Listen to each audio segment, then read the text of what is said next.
prépare. Ça veut dire lui offrir une nouvelle offrande de nous-mêmes. La Pentecôte de cette année ne doit pas être la Pentecôte de l'année dernière. Que vas-tu offrir à Dieu? Il faut te préparer pour cela. Dans quel état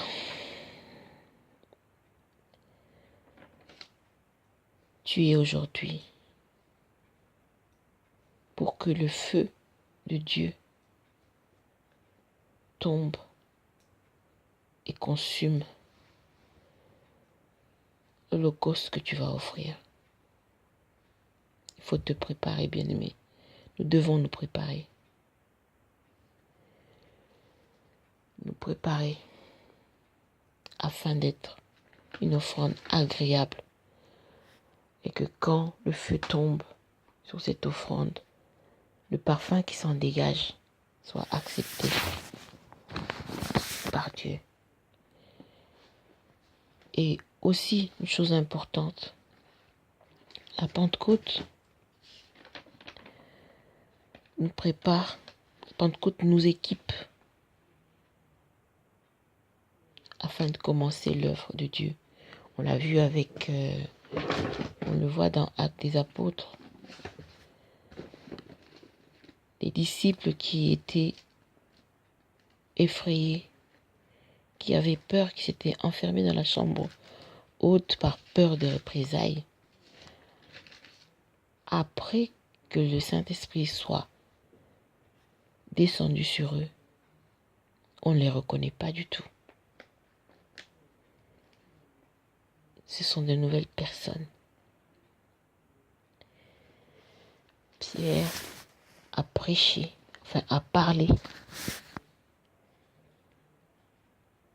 Et ses paroles ont transpercé les cœurs. Ce n'est plus le même homme.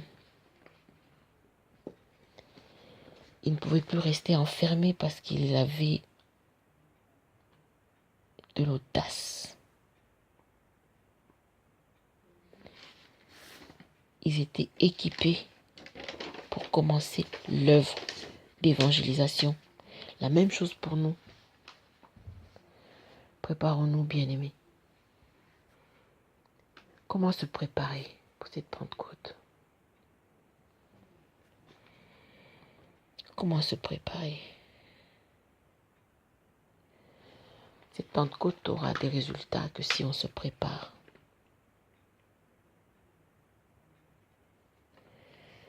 Parce que Dieu se cherche, il se laisse trouver par celui qui le cherche de tout son cœur. De tout son cœur. Ça veut dire, on prie, se mettre devant Dieu,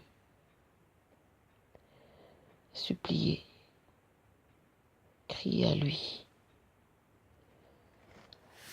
mettre un peu entre parenthèses les demandes, les besoins primaires que nous avons l'habitude de demander. Ne pas jeûner avec légèreté. Parce qu'il y a certains jeûnes qui s'apparentent à la grève de la faim. C'est pas ce qu'ils demandent. Dieu connaît nos besoins primaires. Alors qu'est-ce qu'on va demander cette fois-ci, avant cette Pentecôte? On va supplier. On va demander un attouchement spécial de Dieu.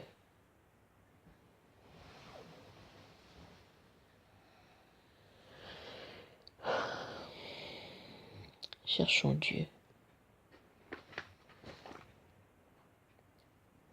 Ma prière cette semaine avant la Pentecôte, Seigneur, je veux t'entendre me parler, me guider, m'orienter. Vous savez, à chaque fois qu'un homme s'est disposé sur terre à chercher Dieu, sincèrement, de tout son cœur, la Pentecôte arrive dans sa vie. Et c'est le réveil. Dieu met le feu sur les cœurs de ceux qui sont prêts. Il met le feu sur les cœurs de ceux qui sont prêts.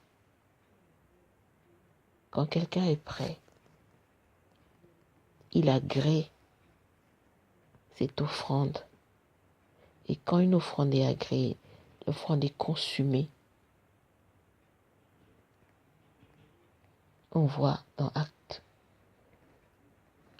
que le feu est descendu par la présence du Saint-Esprit. Et on voit le changement. On voit les disciples qui étaient peureux. Ils sont sortis.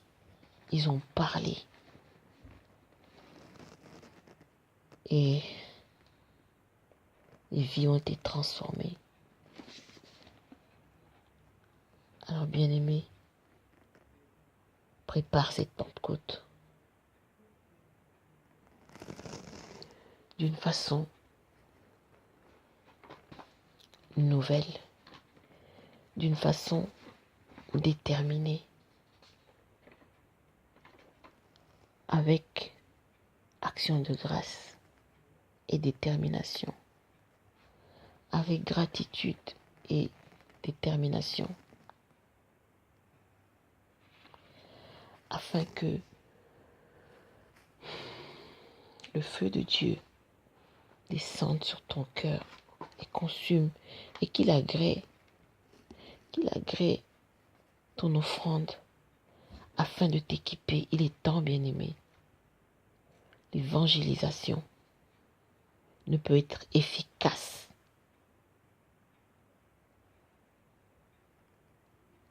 que quand on est rempli du Saint-Esprit. Prenons le modèle de l'Église primitive. Quand on lit Actes des Apôtres, Actes des Apôtres, par exemple, on commence par le chapitre 1, verset 13.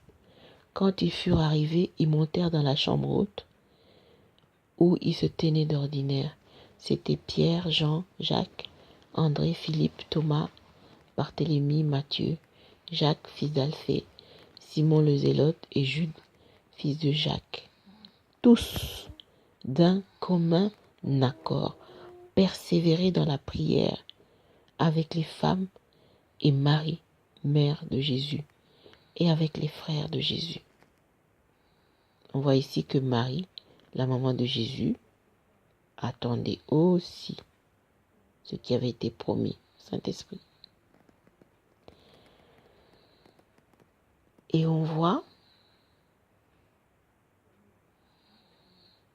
que, voilà, acte 2, verset 1. Le jour de la Pentecôte, ils étaient tous ensemble dans le même lieu.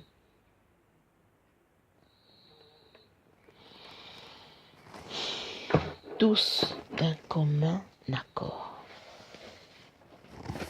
Tous d'un commun accord. Ça veut dire que dans votre assemblée, dans notre assemblée, on est réunis pour demander quoi pour cette Pentecôte? Mettons-nous tous d'accord afin que Dieu envoie son feu, afin que ce feu consume l'offrande que nous sommes et que s'élève de nous un parfum de bonne odeur. Les parfums de bonne odeur sont nos prières. On voit que le Seigneur dans Actes des Apôtres, Actes chapitre 1, verset 18, il a demandé aux disciples d'attendre. Donc il faut se préparer. Mais attendre en faisant quoi? Prière, jeûne. Oui. Dieu envoie son feu sur des cœurs prêts. Les langues de feu qui sont tombées sur les disciples. Une fois sortis de là, ils avaient des paroles qui transperçaient les cœurs des gens. Il faut préparer la Pentecôte en prière, dans une attitude de repentance, parce qu'il est dit, on offre une nouvelle offrande. Dieu ne donne pas son esprit à quelqu'un qui n'a pas soif. Quelle est ta soif, bien-aimé? Est-ce que tu as la même soif que l'année dernière?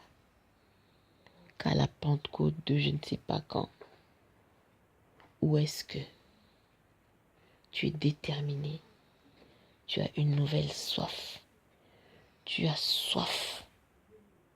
Soif d'être équipé pour pouvoir évangéliser. Je ne crois pas. Je ne crois pas que l'Église d'aujourd'hui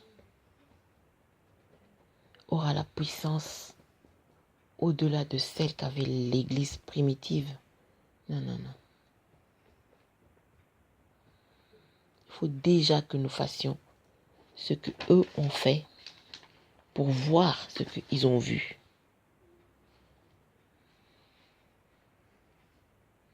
Ils se mettaient à prier et la terre tremblait.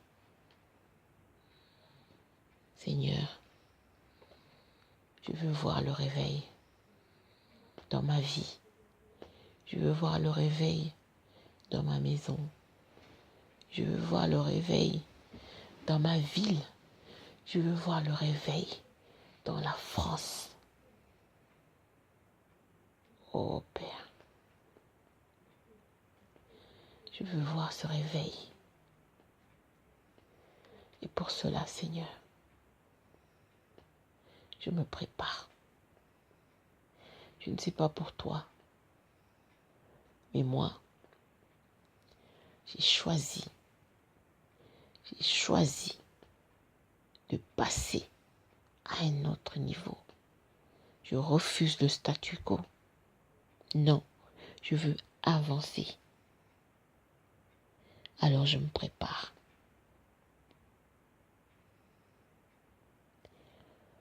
Et il n'y a que comme ça que l'évangélisation sera efficace.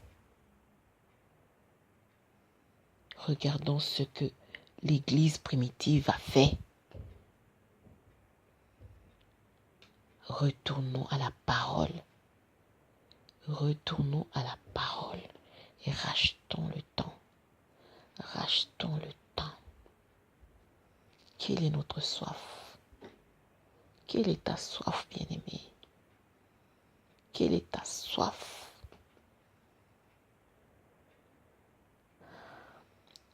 Dieu ne peut pas envoyer son esprit à des personnes qui ne sont pas sincères, à des personnes qui ne sont pas déterminées, à des personnes qui ne sont pas sérieuses. Non. Répentons-nous, bien-aimés, rachetons le temps. Et que cette Pentecôte vienne avec le réveil. Notre réveil. Réveil de nos familles, réveil de nos quartiers, réveil de nos villes, réveil de ce pays et le réveil mondial. Moi, je crois que c'est comme ça que l'évangélisation doit procéder. Il le dit si bien. Vous serez mes témoins. Jérusalem, en Judée, en Samarie. Donc ça commence par ta maison. Après, ça se répand ailleurs. Père éternel, saisis-toi de chaque mot qui est dit dans ce message. Et révèle à toute personne qui entend ce message ce qu'est la Pentecôte. Et révèle, Seigneur, ce que tu attends de la Pentecôte de cette année. au nom de Jésus. Merci Père.